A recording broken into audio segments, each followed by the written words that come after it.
नमस्कार दोस्तों, स्वागत है आपका मेरे YouTube चैनल जीएस प्लैनेट पर। आज है 5 सितंबर 2021। आज की महत्वपूर्ण खबरों और उन पर आधारित प्रश्नों को देखते हैं। पहला प्रश्न बनता है कि राज्यसभा का महासचिव किसे बनाया गया है। Who has been appointed as secretary general of Rajya Sabha. PPK रामाचार्यालू, RP Radhakrishnan, VK Madhavan, Radheshyam Krishnan. तो किसको बनाया गया है? तो ये सही आंसर होगा ए PPK रामाचार्यालू को राज्यसभा का महासचिव बनाया गया है। ठीक है, ये है PPK Ramacharyulu. Rajya Sabha gets new secretary general. देखिए, सेक्रेटरी जनरल जो राज्यसभा का होता है उसका काम क्या होता है? वो एक अधिकारी होता है। पूरे राज्यसभा की कार्यवाहियों का संचालन जो किया जा रहा होता है पीठासीन अधिकारी के द्वारा, उसको हर तरह का प्रशासनिक सपोर्ट देने की जिम्मेदारी इनको होती है। जो भी एडमिनिस्ट्रेटिव सपोर्ट दिया जाएगा फ्लोर पे, हाउस में, वो सारा इनके मार्गदर्शन में होगा। तो ये ऑफिसर है, ये इनका काम कर होता है। ठीक है, ये 63 की एज के हैं, यही सब है। इन्होंने इससे पहले जो है दीपक वर्मा जी जो है सेक्रेटरी जनरल हुआ करते थे। यहाँ से प्रश्न ये भी बन सकता है कि इससे पहले कौन हुआ करते थे? दीपक वर्मा जी। तो दीपक वर्मा जी को याद रखना है और इनका नाम थोड़ा सा लंबा है, तब भी याद रखिएगा। ठीक है, ये बात हो गई, क्लियर है। और दूसरी बात क्या होती है, राज्यसभा के बारे में जान लीजिए जितने लोग नहीं पता। देखिए, हमारे देश में संसदीय लोकतंत्र है, पार्लियामेंट्री डेमोक्रेसी, जिसमें पार्लियामेंट संप्रभु होता है, जिसे हिंदी में बोलते हैं संसद और इंग्लिश में बोलते हैं पार्लियामेंट, जिसका उल्लेख कहाँ किया गया? आर्टिकल 79। तो मान लीजिए आपसे पूछ लिया जाएगा in which article of constitution provides provision for parliament, यानी कि कौन से संविधान के अनुच्छेद में संसद का उल्लेख है? तो आर्टिकल 79 में। ठीक है, संसद के 3 अंग होते हैं। कितने अंग होते हैं? 3 अंग होते हैं। पहला होता है प्रेसिडेंट यानी राष्ट्रपति, प्रेसिडेंट यानी कि राष्ट्रपति। दूसरा होता है राज्यसभा, तीसरा होता है लोकसभा। ठीक है, तीसरा होता है लोकसभा। देखिए, राज्यसभा का उल्लेख कहाँ है? आर्टिकल 80 में है। कहाँ पे है? आर्टिकल 80 में। लोकसभा का उल्लेख कहाँ पर, सॉरी, राज्यसभा का उल्लेख कहाँ है? 80 में। और लोकसभा का उल्लेख कहाँ है? 81 में। तो 79, 80, 81 याद होना चाहिए। प्रेसिडेंट के लिए अलग से पूरा का पूरा जो है टॉपिक है, वो आर्टिकल 52 से लेकर, वहाँ पे प्रेसिडेंट और वो वाइस प्रेसिडेंट दोनों को इंक्लूड कर लिया जाता है, 52 से लेकर 73 तक। ठीक है, 52 से 73 जो है प्रेसिडेंट का है, राज्यसभा का 80, लोकसभा का 81। ये अनुच्छेद है, इतना ये रट्टा मार के रख लीजिए, ये पूछा जाता है। दूसरी बात कर लेते हैं कि राज्यसभा क्या है? दूसरा अंग, मतलब दूसरा अंग है और सदन है। राज्यसभा की अगर हम बात कर ले, राज्यसभा ये क्या है? इसका पहला पॉइंट आपको याद होना चाहिए, 80, अनुच्छेद 80। दूसरी बात क्या है? ये संसद का उच्च सदन है। क्या है? संसद का उच्च सदन बोले तो अपर हाउस। क्या बोलते हैं? अपर हाउस ऑफ जो है संसद है। उच्च सदन का मतलब ये ऊंचाई पर यहाँ के लोग बैठते हैं, और लोकसभा निम्न सदन तो वहाँ के नीचे ग्राउंड पे बैठते हैं, ज़मीन पे बैठ के करते हैं, ऐसा कुछ नहीं है। उच्च सदन इसलिए है, राज्यसभा जो है वो कभी भी भंग नहीं होती है। It never dissolve. समझ में? भंग नहीं होती मतलब ये जब से इसका गठन किया गया तब से लेकर आज तक भंग नहीं हुआ है। ठीक है, इसके जो मेंबर हैं राज्यसभा के, वो 6 वर्ष के कार्यकाल के लिए चुने जाते हैं। समझ में आया? 6 वर्ष के कार्यकाल के लिए चुने जाते हैं। हर 6 साल बाद वो रिटायर होते रहे, उनकी जगह पे नए लोग आते रहते हैं। ऐसा कंटिन्यूअस प्रोसेस चलता रहता है। नए लोग आते रहेंगे, पुराने लोग रिटायर होते रहेंगे। इस तरह से राज्यसभा की कार्यवाही है। जबकि लोकसभा क्या होता है, एक बार 5 साल के लिए चुनी जाती है और 5 साल बाद भंग कर दी जाती है, जैसे उसका टेन्योर खत्म होता है। उसके बाद नई लोकसभा का इलेक्शन होता है, और उसके बाद वहाँ पे जैसे इस समय 17वीं लोकसभा चल रही, 17वीं लोकसभा से, यानी कि इससे पहले 16 बार भंग हो चुकी है। ठीक, दूसरी बात, जो उच्च सदन है राज्यसभा, क्लियर है, इसका जो है कितने मेंबर है टोटल? तो टोटल मैक्सिमम मेंबर कितने हैं ये एग्जाम में पूछ लिया जाता है। मैक्सिमम मतलब कितने हैं? मैक्सिमम हो सकते हैं 250, अधिकतम हो सकते हैं, लेकिन प्रेजेंट में कितने हैं? प्रेजेंट में है 245। ठीक है, 245 से ये राज्यसभा के बारे में पूछा जा सकता है। सबसे ज़्यादा सीट किसके पास है? उत्तर प्रदेश के पास है। ठीक है, उत्तर प्रदेश के पास कितने हैं? उत्तर प्रदेश के पास 31 है, महाराष्ट्र के पास 18, ये दूसरा। ठीक है, इस तरह से जो है एग्जाम में प्रश्न बन सकते हैं, तो इसे नोट करके रख लीजिएगा। ठीक, अगला क्वेश्चन देखते हैं, सेकंड क्वेश्चन आज का, कि 12वीं डिफेंस एक्सपो का आयोजन किस राज्य में होगा? इस क्वेश्चन को नोट करके डबल स्टार, 5 स्टार, 7 स्टार जितना लगाना लगा लो, ये निश्चित तौर पर आने वाला क्वेश्चन, क्योंकि ये वनडे एग्जाम का फेवरेट क्वेश्चन होता है, डिफेंस एक्सपो। तो 12वें डिफेंस एक्सपो का आयोजन किस राज्य में होगा, या किस शहर में भी पूछा जा सकता है। Which state will host 12th defence expo? तो ये गुजरात में होगा, और गुजरात में कहाँ होगा? उसकी राजधानी गांधीनगर में होगा। ठीक है, तो आयोजन कहाँ होगा? गांधीनगर में, यानी गुजरात में होगा। तो एग्जाम में ये प्रश्न बन सकता है। दूसरी बात ये क्या, डिफेंस एक्सपो है क्या? हाँ, ये भी तो पूछ सकता है। देखिए, एक्सपो का मतलब होता है एक तरह का मेला, क्या होता है, और ये किस तरह का मेला होता है, ट्रेड फेयर एक तरह से होता है, व्यापारिक मेला की तरह होता है। तो क्या होगा, जिस जगह पर आयोजन होगा तो जितने भी डिफेंस से बात है तो डिफेंस मैन्युफैक्चरिंग जितनी कंपनियां हैं, मतलब डिफेंस प्रोडक्ट बनाने वाली, रक्षा के उत्पाद बनाने वाली जितनी भी विभिन्न कंपनियां देश विदेश की, वो सब अपने यहाँ पे स्टॉल लगाएंगे। स्टॉल लगा के अपने प्रोडक्ट की नुमाइश करेंगे, उसकी टेक्नोलॉजी बताएंगे। तो वहाँ पर जाके आप देखेंगे कि क्या कौन कौन सी जो है बढ़िया तकनीक वाले बंदूकें हैं, बढ़िया तकनीक वाले बम, गोला बारूद, ये सब चीज़ें हैं। अब हो सकता है तालिबान वाले भी आ जाए यहाँ पे, ऐसा हो सकता है नहीं, देखो मजाक कर रहा हूँ। जो कंपनीज होते हैं वो आते हैं, अपने प्रोडक्ट को दिखाते हैं। इससे क्या होता है, विभिन्न सरकार को भी पता चलता है कि इसकी टेक्नोलॉजी अच्छी है, तो उसकी यूज करने के लिए भविष्य में आपको एक इनिशियल इन्फॉर्मेशन मिल जाता है। तो इस तरह के जो एक्सपो का आयोजन होता है, वो डिफेंस एक्सपो हर 2 साल में होता है। कितनी बार, हर 2 साल में होता है। पिछली बार 2018 में हुआ था, 2020 में इसलिए नहीं हो पाया था, आपको पता ही है क्यों नहीं हो पाया था, उसका कारण था कोरोना। तो 2018 में लखनऊ में हुआ था। कहाँ पे हुआ था, लखनऊ में। तो इस बार 12वीं जो है कहाँ हो रहा है, गुजरात में हो रहा है। कब होगा, 2022 में होगा, ठीक है। तो ये राजनाथ सिंह जी ने इसकी घोषणा की है, ठीक है। ये डिफेंस मिनिस्ट्री है, कौन है, डिफेंस मिनिस्टर यानी रक्षा मंत्री है। क्लियर है, समझ में आया, ये प्रश्न याद रखिएगा, निश्चित तौर पर पूछा जाएगा। आइए गुजरात के बारे में थोड़ा सा जान लेते हैं। गुजरात, ये गुजरात का मैप है, ठीक है। 3 राज्यों से घिरा हुआ है, कौन कौन, मध्य प्रदेश, राजस्थान और महाराष्ट्र। 3 राज्यों के साथ ये सीमा शेयर करता है, बाउंड्री शेयर करता है। उत्तर में इसके हमारा सबसे शांतिप्रिय पड़ोसी मुल्क पाकिस्तान है, ठीक, क्लियर है। तो गुजरात की बात कर लेते हैं। तो कब स्थापना हुई थी, 1960 में। ये बम्बई राज्य से अलग करके बनाया गया था। जो बचा हुआ राज्य था वो मराठी स्पीकिंग था, उसे महाराष्ट्र बोला गया। तो महाराष्ट्र और गुजरात 2 राज्य हो गए थे बम्बई, ठीक है।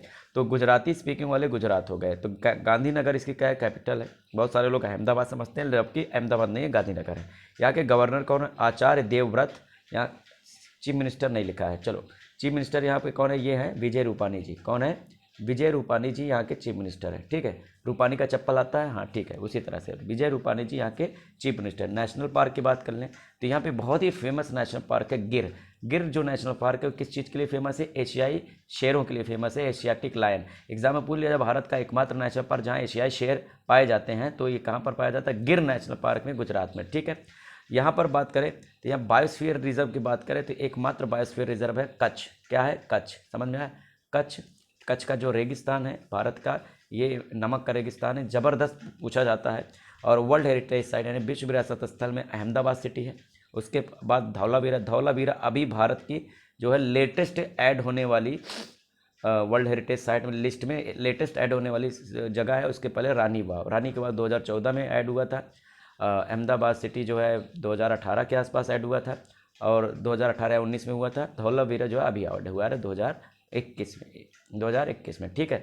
तो ये गुजरात के बारे में, इससे ज़्यादा गुजरात के बारे में जो न्यूज़ में रहता है पूछा जाता है, बाकी इतना स्टैटिक के लिए बहुत है, ठीक है। अच्छा, गुजरात का डांस फॉर्म यहाँ लिखना मैं भूल गया हूँ, जगह कम था। तो गुजरात का डांस फॉर्म क्या आपको पता है, एक है गरबा जो नवरात्रे में खेला जाता है, और एक डांडिया, दोनों नवरात्रे में खेले जाता है। गरबा आपको पता ही होता है, वो तारक मेहता का उल्टा चश्मा में वो जो मुंह टेढ़ा करके बोलती है, वो गरबा ही करती रहती है ना, हाँ ठीक। तीसरा क्वेश्चन, 6ठी ईस्टर्न इकोनॉमिक फोरम का आयोजन किस देश में हुआ है, ध्यान दीजिए। 6th eastern economic forum has been organise in which country. छठा हो, पांचवा, दूसरा हो, तीसरा, कौनों भी जब भी ईस्टर्न इकोनॉमिक फोरम की बात आएगी आपको एक का देश याद होना चाहिए, रूस, क्योंकि ये रूस के द्वारा आयोजित किया जाता है। और एक शहर, रूस का एक शहर है व्लादिवोस्टक। क्या, व्लादिवोस्तक, वो वहाँ का शहर है, वहीं पर इसका आयोजन होता है, और कहीं नहीं होता है। न मॉस्को में होता है, न सेंट पीटर्सबर्ग में होता है, कहीं नहीं होता है। रशिया के एकमात्र शहर व्लादिवोस्तक में इसका आयोजन किया जाता है। ईस्टर्न इकोनॉमिक फोरम क्यों किया जाता है, आओ देखते पहले न्यूज़, ठीक है। यहाँ देखें, मोदी जी बोले हैं, क्योंकि मोदी जी ने वर्चुअली इस कॉन्फ्रेंस को क्या किया, जो है एड्रेस किया। तो PM Modi addresses plenary session of eastern economic forum in Russia virtually, ठीक है। तो उन्होंने बताया, और अपनी एक डेलीगेशन भेजा था यहाँ पर इस सम्मेलन में। रूस में गए हैं हमारे पेट्रोलियम मंत्री, कौन, पेट्रोलियम मंत्री एक डेलीगेशन के साथ गए हैं। पेट्रोलियम मंत्री कौन है आपसे पूछ लिया जाए तो हरदीप खुराना जी, ठीक है, हरदीप पुरी जी। हरदीप पुरी जो हमारे क्या है, पेट्रोलियम मंत्री। कभी ये नगर विकास मंत्री हुआ करते हैं, अर्बन अफेयर मिनिस्टर हुआ करते हैं, अभी ये पेट्रोलियम मंत्री हैं, ठीक है। क्योंकि धर्मेंद्र प्रधान जी पहले पेट्रोलियम मंत्री हुआ करते थे, अब वो शिक्षा मंत्री हैं। तो हरदीप पुरी जी के साथ एक पूरा डेलीगेशन गया वहाँ पर भारत का पक्ष रखने के लिए। देखिए, ये बीच बीच में ये आयोजन कराया जाता है। ये 6ठा संस्करण है, व्लादिवोस्टक में होता है, और ईस्टर्न इकोनॉमिक फोरम है। ये क्या है पहले समझते हैं, मैप में समझ में आएगा। देखिए, साफ साफ लिखा है, Eastern economic Forum is an international forum held each year in Vladivostok. देख रहे हो, व्लादिवोस्टक में होता है रशिया। हर साल होता है, किस उद्देश्य से होता है कि रशिया का जो ईस्टर्न फ्रंट है उसको कैसे और डेवलप किया जाए, क्योंकि वो विकसित नहीं है। ठीक है, आओ देखते हैं। ये रूस का मैप है। ठीक है, रूस दुनिया का सबसे बड़ा देश है, पता ही है आपको, रूस दुनिया का सबसे बड़ा देश है। ठीक है, तो इसका जो इधर वाला भाग है, इधर वाला, ये यूरोप में है। कहाँ पर है? ये यूरोप में। और इधर वाला भाग कहाँ है? एशिया में है। ठीक, तो एशिया और यूरोप में दो जगह बटा हुआ। और इसको बांटने वाला जो पर्वत हमने कल आपको बताया था उसका नाम क्या है? यूराल। देखो, कल भी रूस हमने पढ़ा था, आज भी। तो यूराल पर्वत रूस को एशिया और यूरोप में बांट देता है। क्लियर है, समझ में आ गया? ठीक, तो ये जो एशिया में जो भाग है उसे साइबेरिया कहा जाता है। क्या कहा जाता है? इधर वाला भाग। ठीक, रुक जाइए। हाँ, ये जो इधर वाला भाग है, एक मिनट, ये वाला भाग जो साइबेरिया कहा जाता है, क्योंकि यहाँ पे बहुत ज़्यादा ठंडी पड़ती है। और जो यहाँ पर है, ध्यान दीजिए, ये वाला भाग, यही है ईस्ट रशिया का ईस्टर्न पार्ट, ये रहा। ठीक, एक मिनट, चल नहीं रहा है ये रे, ये वाला पार्ट। ठीक है, ये वाला जो पार्ट है ये ईस्टर्न पार्ट है। इसका ये बहुत ही ज़्यादा अल्प विकसित क्षेत्र है, अंडर डेवलप्ड क्षेत्र है। रूस यहाँ पर ज़्यादा ध्यान देता नहीं, इसलिए इसके विकास को कैसे आगे बढ़ाया जाए इसी को लेकर फोरम आयोजित होता है। इसमें जापान भाग लेता है, चीन भाग लेता है, इंडिया भाग लेता है, कोरिया भाग लेता है। तो इस यहाँ के जितने भी देश हैं इनको पार्टिसिपेट कराया जाता है ताकि इसको डेवलपमेंट में सबका सहयोग लिया जा सके। ठीक है, व्लादिवोस्टक कहाँ है? थोड़ा सा अगर इसको जूम करें तो आपको व्लादिवोस्टक मिलेगा यहाँ पे, ये जगह पे, ये दिख रहा है, ये है व्लादिवोस्टक।